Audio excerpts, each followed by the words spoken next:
한 노 부부가 뒷동산에 산책을 하러 가셨습니다.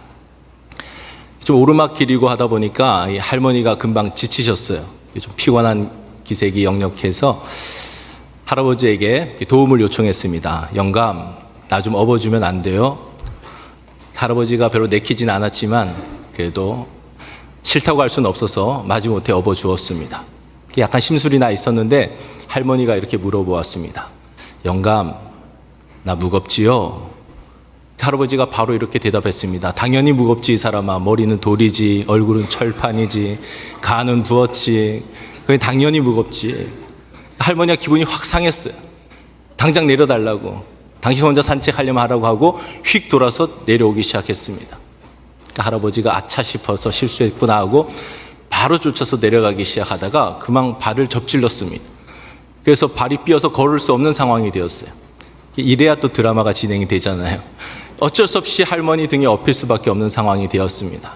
등에 업히고 나니까 아까 했던 말이 미안하기도 하고 또 화해도 할 겸 조심스럽게 물어보았습니다. 여보, 나 가볍지? 할머니가 대답합니다. 당연하지요. 머리는 비었지, 입은 싸지, 허파에 바람만 잔뜩 들어가 있지. 그러니까 당연히 가볍죠. 오는 말이 고와야 가는 말이 고운 것입니다. 여러분은 어떤 말을 하면서 살아가고 있습니까? 여러분의 입술은 어떤 곳에 사용되어지고 있습니까? 사람을 살리는 입술입니까? 아니면 사람을 죽이는 입술입니까? 우리의 입술이 달라지지 않으면, 우리의 입술의 영성이 달라지지 않으면 2018년도도 암흑의 해가 될 수밖에 없습니다. 입술이 새로워질 때에, 입술의 영성이 달라질 때에 희망찬 새해가 펼쳐진다는 것을 믿으시기 바랍니다. 오늘은 말에 대해서 나누려고 하는데요. 이 말에 대해서 자유로울 수 있는 사람은 아무도 없습니다. 난 살아오면서 한 번도 말 실수한 적 없습니다 하는 분 있으면 한번 손 들어보세요. 아무도 없을 것입니다. 많고 적고의 차이지 누구나 말 실수를 하면서 살아갑니다. 아무도 자유로울 수 없는데 그 중에서도 가장 자유로울 수 없는 사람들이 저 같은 목사들입니다. 왜냐하면 말을 많이 할 수밖에 없는 위치에 있기 때문에 그렇습니다. 그래서 오늘 야고보는 사람들에게 권면하는 거예요. 많이 선생이 되려고 하지 말아라. 선생 되려고 하지 말아라. 그 당시에는 선생은 랍비라고 해서 아주 존경받는 위치에 있던 그런 사람들입니다. 오늘날은 교권이 다 붕괴되고 선생님들 권위가 다 땅에 떨어져서 그렇지 우리도 얼마 전까지만 해도 선생님 그림자도 밟지 않던 그런 시대가 있었잖아요. 이 시대에는 더했습니다. 선생님들 하면 어느 정도였냐면은 선생님과 부모님이 물에 빠지면 선생님을 먼저 구해드려야 한다는 분위기였어요. 왜냐하면 부모님은 과거에 나를 낳아주신 분이지만 선생님은 내 미래를 열어주실 수 있는 분이기 때문에 선생님을 먼저 구해야 된다. 그렇게 생각할 정도로 선생님들이 존경받는 위치에 있었다는 것이죠. 그렇기 때문에 사람들이 다 너나 할 것 없이 선생이 되려고 했습니다. 그런 분위기에서 야고보가 말하는 거예요. 선생이 되려고 하지 말아라. 왜냐하면 선생은 말을 많이 할 수밖에 없고 그러다 보면 말 실수를 하게 되고 말 실수하게 된 것에 대해서 하나님께 심판받을 것이기 때문에 말을 많이 하는 선생이 되려고 하지 말아라 라고 권면하고 있는 것입니다. 잠언 10장 19절에 보면 이런 말씀이 있습니다. 말이 많으면 허물을 면하기 어려우나 입술을 제어하는 자는 지혜가 있느니라. 말이 많으면 허물을 면하기 어렵다는 거예요. 말을 많이 하는 사람은요, 반드시 잘 하다가도 한두 마디 꼭 실수하게 되어져 있어요. 그러니까 말을 많이 하려고 하지 말고 말을 자꾸 줄여가야 돼요. 입술을 제어할 줄 아는 사람이 지혜로운 사람이라는 것입니다. 그래서 세상에서도 침묵은 금이다 이런 말을 하는 것이죠. 말이나 하지 않으면 중간이나 가지, 중간 이상 갑니다. 내가 이것까지는 얘기하지 않으려고 했는데 그건 여러분 절대로 하면 안 되는 말이에요. 그 말 하는 순간 그 사람과 관계는 끝나는 겁니다. 내가 이것까지는 하다가도 앞으로 이 설교를 생각하시고 얘기하지 않을게로 딱 마무리 지어야지 그게 나오는 순간 분위기는 싸늘해지는 것입니다. 저는 뒤끝 없다 하는 사람이 제일 무서워요. 뒤끝 없다 하는 사람들 특징을 잘 보세요. 할 말 다 해놓고 그냥 분노 조절하지 못해서 할 말 다 해놓고 상처 주고 다 줘놓고 뒤끝 없대요. 저는 묻고 싶어요. 뒤끝이라도 없으면 어떡하냐고. 이 말은 피해자가 할 수 있는 말이지 가해자가 할 수 있는 말이 아닙니다. 당신 나한테 이렇게 상처를 줬지만 내가 뒤끝 없게 할게. 내가 기억 안 할게 하고 할 수 있는 말이지 상처 준 사람이 할 수 있는 말이 아니라는 것입니다. 자, 2절 말씀 같이 한번 읽어보겠습니다. 본문 2절 말씀 시작. 우리가 다 실수가 많으니 만일 말에 실수가 없는 자라면 곧 온전한 사람이라 능히 온몸도 굴레 씌우리라. 말에 실수가 없는 사람이 온전한 사람이다. 이렇게 말씀하고 있습니다. 우리는 온전하다 할 때 떠오르는 이미지가 믿음이 성숙한 사람, 그런 사람을 온전한 사람이라고 생각할 수가 있는데, 말이 실수가 없는 사람이 온전한 사람이, 온전한 사람이 믿음이 좋은 사람이, 믿음이 좋은 사람이 구원을 얻는 것입니다. 말은 믿음과 직결된 것이고요, 말은 구원과 직결된 것입니다. 그렇기 때문에 오늘 주제는 너무나 중요한 주제입니다.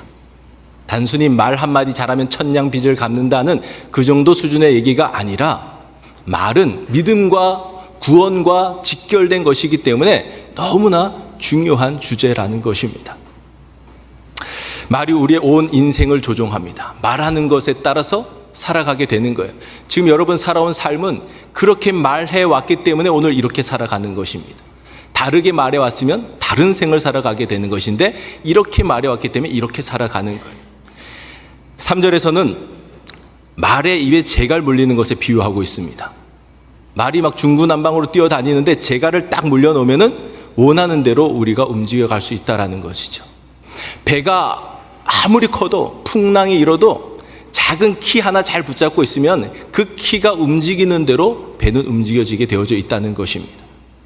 5절에서는 불에 비유하고 있습니다. 작은 불이 모든 나무를 다 태워버린다는 거예요. 이번에 서부에도 얼마나 많은 산불이 났습니까? 작은 담배꽁초 하나가 온 산을 다 태워버리는 거예요. 모든 살림을 다 태워버리는 거예요. 이 새치밖에 안 되는 이 작은 혀가 잘못 내뱉은 한마디 때문에 우리의 인생의 수레바퀴를 다 불태울 수도 있다는 것입니다. 그만큼 한마디 한마디가 중요하다는 거예요. 올드보이라고 하는 영화 보셨습니까? 좋은 영화는 좀 보시라고 계속 고면합니다. 성경 보시는 것도 중요하지만 좋은 영화는 보셔야 돼요. 이건 해외에서도 극찬을 받은 아주 좋은 영화입니다. 이게 말에 대한 주제를 가지고 만든 영화거든요.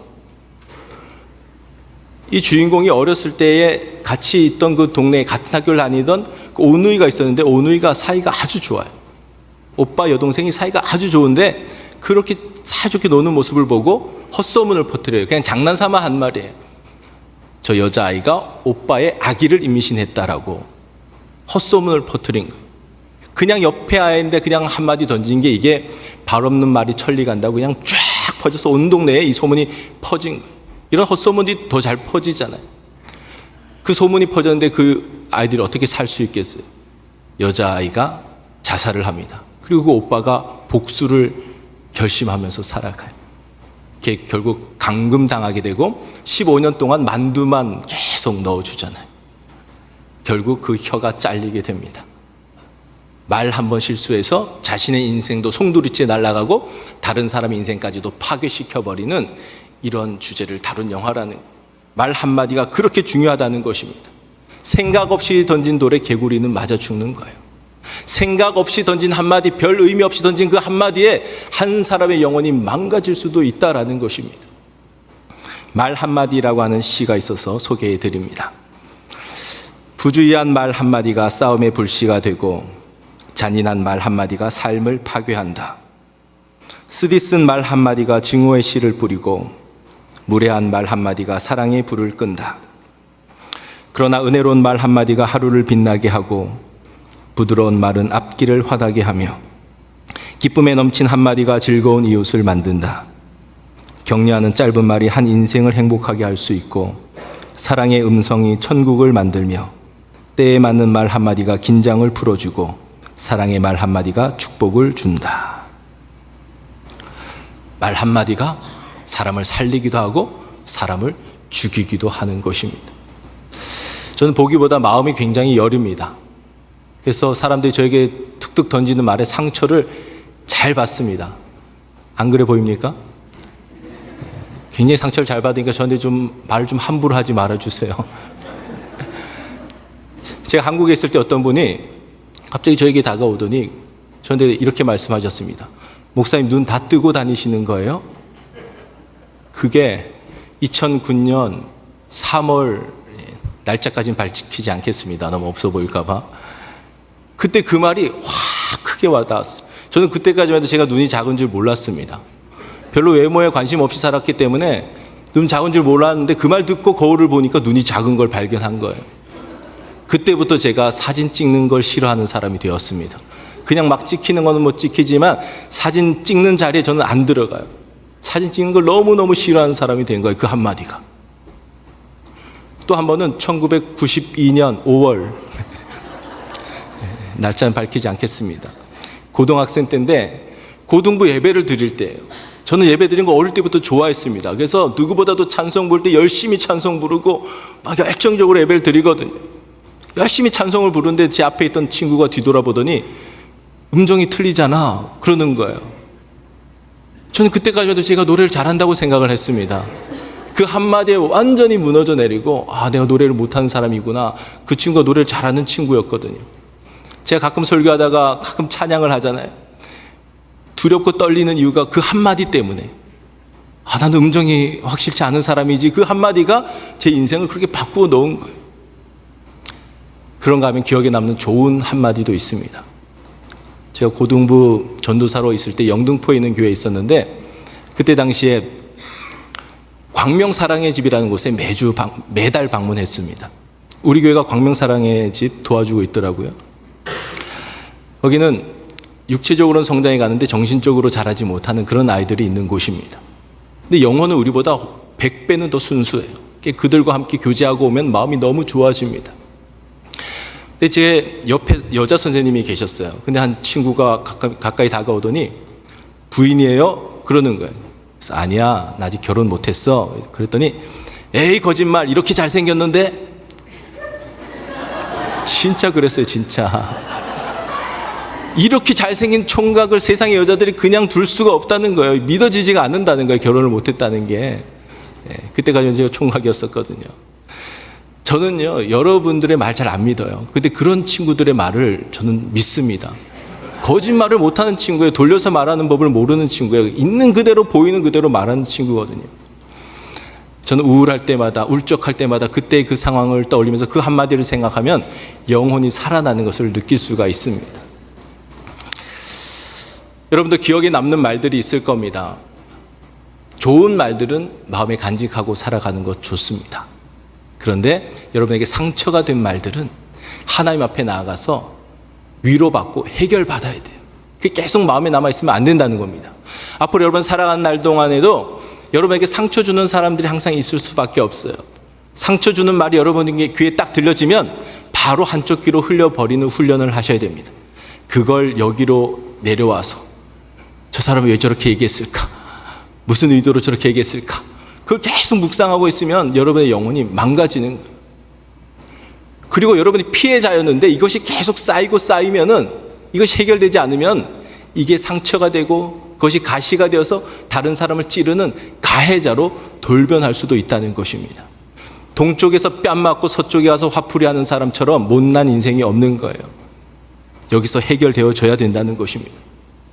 여러분의 마음은 지금 무엇으로 채워져 있습니까? 선한 것들로 채워져 있습니까? 악한 것들로 채워져 있습니까? 성경은 선한 것들로 채워지면 선한 것이 나오게 되어 있고 악한 것들로 채워져 있으면 악한 것이 나온다라고 말씀하십니다. 누가복음 6장 45절에서 이렇게 우리에게 말씀해 주십니다. 같이 읽어보겠습니다. 시작. 악한 자는 그 싼 생서 악을 낸다니 이는 마음에 가득한 것을 입으로 말합니다. 아멘. 우리가 여기에서 말하는 것 같지만 말의 근원이 어디에 있다고요? 여기에 있다는 겁니다. 마음에 가득한 것이 그대로 나온다는 거예요. 선한 것들이 쌓여져 있으면 선한 것이 나오게 되어 있고요. 악한 것들이 쌓여져 있으면 악한 것들이 나올 수밖에 없다는 것입니다. 그러니까 여러분 여기서 자꾸 말 실수가 나가고 내가 한 말 때문에 다른 사람들이 자꾸 상처받고 그런다면은 어딜 봐야 되냐? 여기를 봐야 되는 거예요. 여기 지금 무엇이 쌓여져 가고 있느냐? 그래서 말은 믿음과 직결되어 있다라는 겁니다. 믿음은 여기에 무엇이 있느냐의 문제잖아요. 믿는다는 게 그냥 입으로만 주여 주여 하는 게 믿는 게 아니라 여기에 예수님이 계셔야 그게 예수 믿는 사람이라고 끊임없이 강조했잖아요. 내 자아가 죽고 나를 부인하고 내 안에 예수님이 살아 계셔야 그 사람이 예수 믿는 사람이에요. 예수님이 내 안에 살아 계시고 성령으로 충만케 되어지면 다른 사람들을 비방하거나 비하하거나 험담하거나 판단하거나 정죄하는 말들이 나올 수가 없어. 예수님이 여기 안에 계시면. 예수님이 내 안에 계시지 않으니까, 성령님이 내 안에서 다 소멸되어 버리니까 자꾸 상처 주는 말들, 판단하는 말들, 정죄하는 말들이 나올 수밖에 없다라는 것입니다. 여기에 문제라는 거예요. 오늘 본문 9절 말씀을 읽어보겠습니다. 9절입니다. 시작. 이것으로 우리가 주 아버지를 찬송하고 또 이것으로 하나님의 형상대로 지음을 받은 사람을 저주하나니. 한 입으로 하나님을 찬송하면서 또 똑같은 입으로 어떻게 다른 사람을 저주할 수 있느냐라는 거예요. 이게 마땅치 않다고 10절에서 말씀합니다. 어떻게 한 샘에서 단물과 쓴물이 나올 수 있느냐? 이거는 있을 수 없는 일이라는 거예요. 그건 위선자 중에 위선자라는 것입니다. 말씀을 잘 보세요. 이건 대조법을 사용하고 있습니다. 하나님을 찬양하는 것의 반대가 뭡니까? 하나님 대적하는 겁니까? 아니죠. 다른 사람을 저주하는 게, 이게 하나님을 찬양하는 것의 반대라는 겁니다. 여러분, 왜 제가 사람을 판단하고 정죄하고 무시하고 깔보고 함부로 대하면 안 된다고 끊임없이 강조하느냐? 말씀이 다 그렇게 기록하고 있기 때문에 그래요. 제가 그런 말씀만 골라서 전하는 것이 아니라 주시는 말씀을 연구하고 연구할수록 다 그런 말씀으로 연결되어져 있기 때문에 여러분에게 그 진리를 알려드리는 겁니다. 하나님의 형상대로 지음받은 사람이기 때문에 그 사람을 무시하고 깔보고 함부로 대하는 것은 하나님께서 그거는 나에게 하는 것이야, 하나님은 그렇게 받아들이신다는 것입니다. 우리는 믿음의 지표를 두 가지로 확인해 볼 수가 있습니다. 첫 번째는 하나님께 대하여 불평하거나 원망하는 것이 아니라 하나님을 찬양하는 것. 그 사람이 믿음이 있다는 증거고요. 또 하나는 다른 사람들을 저주하는 것이 아니라 다른 사람들을 축복하는 것. 그게 믿음의 지표라는 겁니다. 첫 번째가 뭐라고요? 하나님을 원망하지 않고 하나님을 찬양하는 것. 그게 믿음의 첫 번째 지표입니다. 출애굽했을 때 가데스 바네아에서 모세가 12명의 정탐꾼을 가나안 땅에 보냅니다. 갔다 와서 보고를 합니다. 10명의 정탐꾼이 먼저 보고를 해요. 그 땅에 아낙 자손들이 있습니다. 네피림의 후손들이 있습니다. 기골이 장대한 사람들이 있습니다. 그들에 비하면 우리는 메뚜기 같은 존재들입니다. 우리가 우리를 보기에도 메뚜기 같은데 그들은 우리를 보기에 어떻겠습니까? 라고 보고를 해요. 여러분, 이게 사실은 인간적으로 보면은 정확한 평가입니다. 객관적으로 보면 아주 정확한 평가예요. 문제는 뭐냐? 그들의 말 속에, 그들의 생각 속에, 그들의 행동 속에 하나님이 없었던 겁니다. 이게 바로 믿음이 없는 거예요. 여러분, 믿음이 없다는 게 하나님을 대적하는 게 하나님이 믿음이 없는 게 아니라, 그것만이 믿음이 없는 것이 아니라 하나님 없이 생각하고 하나님 없이 판단하고 하나님 없이 말하고 하나님 없이 행동하는 것, 그게 믿음이 없는 거예요. 여호수아와 갈렙에게는 하나님이 계셨어요. 그들도 인간적 판단으로 생각해 보면은 덩치로 보나 군사력으로 보나 군사훈련 정도로 보나 숫자로 보나 게임이 안 돼요. 인간적으로 판단은 그것이지만 그들이 보았던 건 하나님의 약속을 붙잡은 거예요. 하나님이 저 땅을 주시기로 하셨으니까 하나님이 주실 것이다. 거기서 믿음이 작동하는 것이죠. 그게 믿음이에요. 그들의 입속에, 말 속에, 행동 속에, 사상 속에 하나님이 계셨다고요. 그게 믿음의 사람의 모습이라는 것입니다. 이 사람들은 이 두 가지 보고 속에서 회중들은 항상 부정적인 말에 귀를 기울입니다. 부정적인 말이 그들의 마음을 사로잡으면서 마음이 무너져 내리면서 하나님을 막 원망하기 시작해요. 불평을 쏟아놓기 시작해요. 통곡하면서 원망합니다. 어찌하여 여호와가 우리를 이곳으로 인도해 내어서 이곳에서 엎드러져 죽게 하려는가? 이게 할 소리입니까? 하나님께서 뭐라고 말씀하십니까? 너희들 이런 식으로 말했냐? 내 귀에 들린 대로 내가 그대로 해주겠다. 실제적으로 그들은 광야에서 다 엎드려져 죽어 자기들 말한 그대로 되었다고요. 그게 믿음이 없는 거라고요. 하나님을 믿지 못하고 하나님을 찬양하지 못하고 하나님을 신뢰하지 못하고 인간적으로만 판단하고 인간적으로만 생각하면서 불평과 원망을 쏟아놓는 것, 그게 바로 믿음이 없는 거라고요.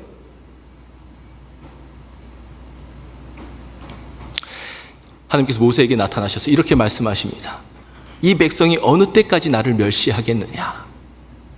내가 이렇게 많은 이적을 행하여 주었는데 어느 때까지 나를 믿지 않겠느냐? 하나님은 하나님 믿지 않는 것을 멸시한다고 생각하시는 거예요. 하나님을 믿지 못하는 건 하나님을 멸시하는 것이라고 하나님은 받아들이신다는 것입니다. 여러분 지금 어떤 말을 하면서 살아가고 있습니까? 여러분의 하는 말이 하나님의 귀에 다 들려진다는 것을 알고 계십니까? 부부간에 속닥속닥 하는 얘기지만 그게 하나님 귀에 들려진다는 것 아십니까? 이 사람 저 사람 찾아다니면서 소곤소곤 하는 것이 하나님의 귀에 다 들려진다는 거 여러분 아시냐고요? 낱말은 새가 듣고 반말은 쥐가 듣는다라는 말이 있습니다. 낱말도 하나님이 들으시고 반말도 하나님이 들으십니다. 하나님이 듣지 못하실 거라고 생각하는 게 믿음이 없는 거예요. 내가 이렇게 말하고 다녀도 하나님이 듣지 못하실 거라고 생각하는 것이 그게 하나님을 멸시하는 거라고요.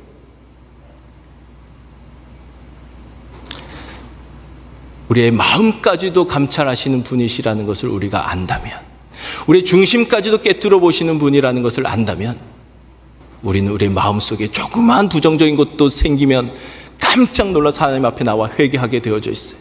그 부정적인 게 부정적인 말로 나올 수밖에 없기 때문에 그게 하나님을 믿는 사람의 모습이라는 것입니다. 하나님을 향하여 불평하고 원망하는 것이 아니라 하나님을 끝까지 믿는 믿음으로 하나님을 찬양하는 것, 그것이 믿음의 첫 번째 지표고요. 두 번째가 뭐라고 했습니까?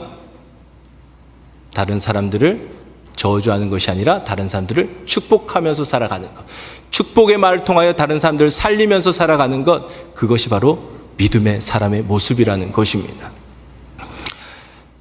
여러분 자녀들에게 함부로 말했던 거 그거 회개하셔야 됩니다. 내 화를 참지 못해서 자녀들에게 아무렇게나 말했던 거 그거 회개하셔야 돼요. 그 말 거두어 달라고 회개하셔야 돼요. 그 말이 그 아이의 기억 속에 남아있지 않도록 여러분 철저하게 기도하셔야 돼요. 그 말이 그 아이의 삶에 영향을 미치는 거예요. 이 아무짝에도 쓸모없는 것 같으니라고, 이런 말 하면 안 되는 말이에요. 너 같은 딸 꼭 낳아라, 그런 말 하면 안 되는 거예요. 아무리 말 안 들어도. 귀신은 뭐 하나 몰라, 저런 놈 안 잡아가고, 이런 말 절대로 하면 안 된다고요. 한마디라도 아주 긍정적인 말을 해야 돼요. 우리 대한민국이 경제적으로 급성장한 것으로 세계적으로 유명합니다. 보릿고기 지나지 얼마 되지 않아서 경제 대국으로 성장했어요. 그 원인이 무엇일까 많은 분석이 이루어지고 있는데 그 중에 하나가 자녀들 코 풀 때에 뭐라고 합니까? 흥해 그러잖아요. 그게 원인이라는 거예요. 그때는 왜 그렇게 코를 많이 흘렸는지 모르겠어요. 저도 어릴 때 초등학교 입학할 때 손수건 여기 달고 갔거든요. 부모님들이 흥해 하니까 흥하게 되었다는 것이, 이게 그냥 농담처럼 하는 얘기지만 아주 의미 없는 얘기도 아니다라는 것입니다. 이제 한글을 좀 소개해드리고 설교를 마치려고 하는데요. 좀 길지만 잘 들어보시길 바랍니다. 내가 초등학교 6학년 때 6.25 전쟁이 났다. 아버지는 내 머리를 쓰다듬으며 어머니 말씀 잘 듣고 집 지키고 있어 하시고는 한강을 건너 남쪽으로 가셨다. 그 당시 내 여동생은 5살이었고 남동생은 젖먹이였다. 인민군 치하에서 한 달이 넘게 고생하며 살아도 국군은 오지 않았다. 어머니는 견디다 못해서 아버지를 따라 남쪽으로 가자고 하셨다. 우리 삼형제와 어머니는 보따리를 들고 아무도 아는 이가 없는 남쪽으로 향해 길을 떠났다.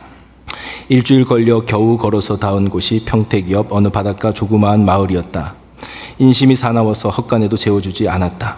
우린 어느 집 흙담 옆 골목길에 가만히 두 장을 주워 펴놓고 잤다. 어머니는 밤이면 가만히 위에 누운 우리들 얼굴에 이슬이 내릴까봐 보자기로 씌워주셨다.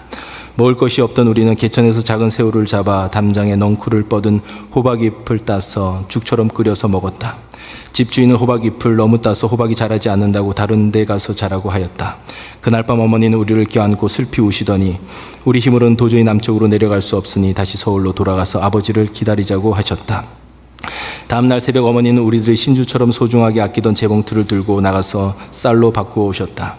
쌀자루에는 끈을 메어 나에게 지우시고 어머니는 어린 동생과 보따리를 들고 서울로 다시 돌아오게 되었다. 평택에서 수원으로 오는 산길로 접어들어 한참을 가고 있을 때였다. 30살쯤 되어 보이는 젊은 청년이 내 곁에 붙으면서 무겁지? 내가 좀 져줄게 하였다. 나는 고마워서 아저씨 감사해요 하고 쌀자루를 맡겼다. 쌀자루를 짊어진 청년의 발길이 빨랐다. 뒤에 따라오는 어머니가 보이지 않았으나 외길이라서 그냥 그를 따라갔다. 한참을 가다가 갈라지는 길이 나왔다. 나는 어머니를 놓칠까봐 아저씨 여기 내려주세요. 어머니를 기다려야 해요 하였다. 그러나 청년은 내 말을 듣는 둥 마는 둥 그냥 따라와 하고는 가버렸다. 나는 갈라지는 길목에 서서 망설였다. 청년을 따라가면 어머니를 잃을 것 같고 그냥 앉아있으면 쌀을 잃을 것 같았다. 당황해서 큰 소리로 몇 번이나 아저씨 하고 불렀지만 청년은 뒤도 돌아보지 않았다. 나는 그냥 주저앉아 있었다. 어머니를 놓칠 수는 없었다. 1시간쯤 지났을 즈음 어머니가 동생들을 데리고 오셨다. 길가에 울고 있는 나를 보시더니 첫 마디가 쌀자루는 어디 갔니? 하고 물으셨다. 난 청년이 저 준다면서 쌀자루를 쥐고 저 길로 갔는데 어머니를 놓칠까봐 그냥 앉아 있었다고 했다. 순간 어머니의 얼굴이 창백하게 변했다. 그리고 한참 있더니 내 머리를 껴안고 내 아들이 영리하고 똑똑해서 애미를 잃지 않았네 하시며 우셨다. 그날 밤 우리는 조금 더 걸어가 어느 농가 마루에서 자게 되었다. 어머니는 어디에 가셔서 새끼손가락만한 삶은 고구마 2개를 얻어오셔서 내 입에 넣어주시고는 내 아들이 영리하고 똑똑해서 아버지를 볼 낯이 있지 하시면서 우셨다. 그 위기에 생명줄 같았던 쌀을 바보같이 다 잃고 누워있는 나를 영리하고 똑똑한 아들이라고 칭찬해 주시다니 그 후 내 소원은 어머니에게 영리하고 똑똑한 아이가 되는 것이었다. 내가 공부를 하게 된 것도 결국은 어머니에게 기쁨을 드리고자 하는 소박한 욕망이 그 토양이었음을 고백하지 않을 수 없다. 어느 때는 남들에게 바보처럼 보일 수도 있었지만 어머니의 바보처럼 보이는 나를 똑똑한 아이로 인정해 주시던 칭찬의 말 한마디가 지금까지 내 삶을 지배하고 있는 정신적 지주였던 것이다. 이글은 서울대학교 명예교수이신 박동규 교수님의 글입니다. 그의 아버지는 박목월 시인으로 유명하지요. 한마디의 말이 그 자녀의 인생에 어떤 영향을 미쳤는지 아주 우리에게 잘 보여주는 이야기입니다.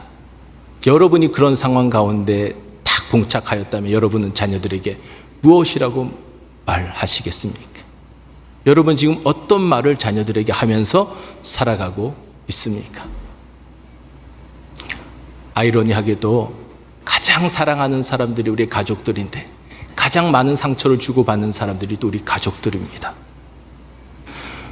우리는 이 말을 가정에서부터 바꾸어 나가기 시작해야 됩니다. 내 자녀들에게부터, 내 남편과 내 아내부터, 내 가족들부터 시작해야 되고 더 나아가서 우리 사랑하는 영적 가족들, 동산 식구들, 우리 교회 식구들부터 말이 바뀌어져야 됩니다.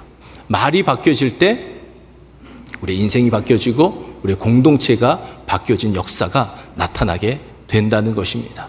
어떤 현인이 이런 말을 했습니다. 위대한 마음을 가진 사람은 사상을 이야기하고 평범한 마음을 가진 사람은 사건을 이야기하고 협소한 마음을 가진 사람일수록 사람 이야기를 좋아한다. 여러분 어떤 마음을 가지고 살아가는 사람입니까? 사람 이야기 좋아하면 안 됩니다. 예수님 이야기 좋아하셔야 됩니다. 있지도 않은 말 돌리는 사람 되시면 안 됩니다. 떡 돌리는 사람 되셔야 됩니다. 다른 사람의 눈에 티 발견하는 사람 되시면 안 됩니다. 다른 사람의 눈물 볼 수 있는 사람이 되셔야 합니다. 우리 마음에 주님으로 채워서 성령의 충만함으로 채워서 입술로는 하나님을 찬양하며 또 똑같은 입술로 다른 사람들을 축복하면서 살아가는 사람, 그 사람이 진짜 믿음의 사람입니다. 여러분, 믿음을 자꾸 추상적으로 생각하지 마세요. 믿음은 구체적인 것입니다. 구체적으로 사람을 살리면서 살아가는, 입술로 쓰임 받으며 살아가는 사람이 진짜 믿음의 사람이라고요. 그 사람이 바로 하나님이 인정하시는, 성경이 인정하시는 온전한 사람이라는 것을 기억하시고, 온전한 사람으로 2018년 살아가시고 평생을 살아가실 수 있기를 주의 이름으로 간절히 축원합니다.